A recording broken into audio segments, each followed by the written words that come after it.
kelepasan kaya ngenteni udane mongso ketiga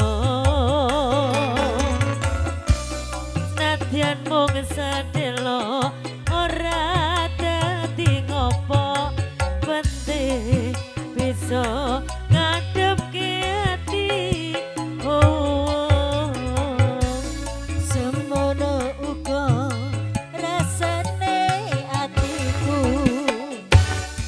mung tansah nunggu tekamu ra krasa setahun kowe ninggal aku kangen ing atiku.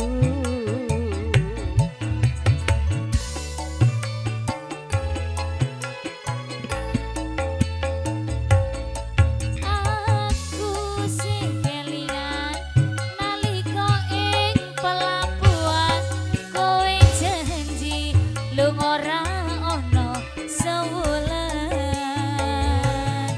nanging saiki kowe janji nyatane kowe ora bali-bali ning pelabuhan Tanjung Mas kene biyen aku ngeterke kowe ning pelabuhan Semarang kene aku tansah ngenteni kowe.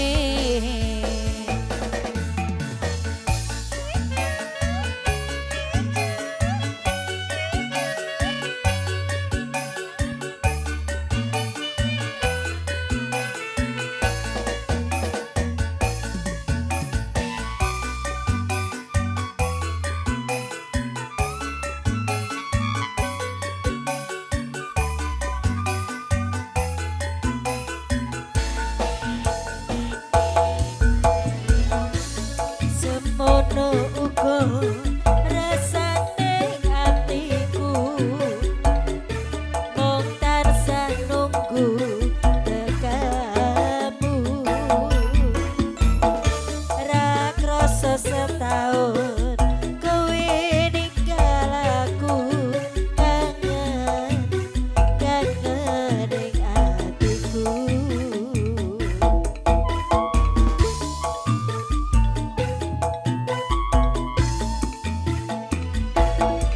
Aku sing kelingan nalika ing pelabuhan kowe janji lung ora ana sewulan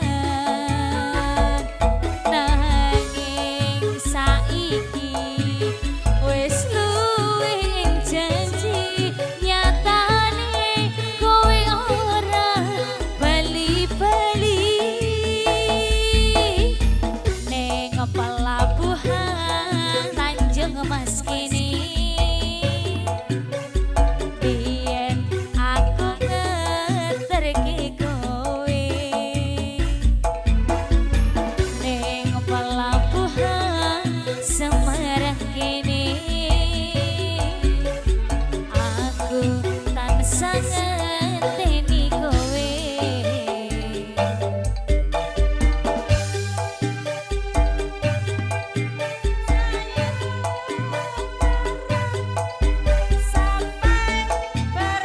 Matur nuwun Bapak Ibu, para rawuh kakung sumawan putri ingkang dihormatan, Pak Mulyadi, Mas Nganten, Mbak Nganten. Sedaya biyada sinepat kepareng kawula mungkasi binanggian menika kanthi sati Suradira Jaya tingkat tembung dening Pangastuti Rahayu Rahayu kang sampeyan miyake. Wassalamualaikum warahmatullahi wabarakatuh.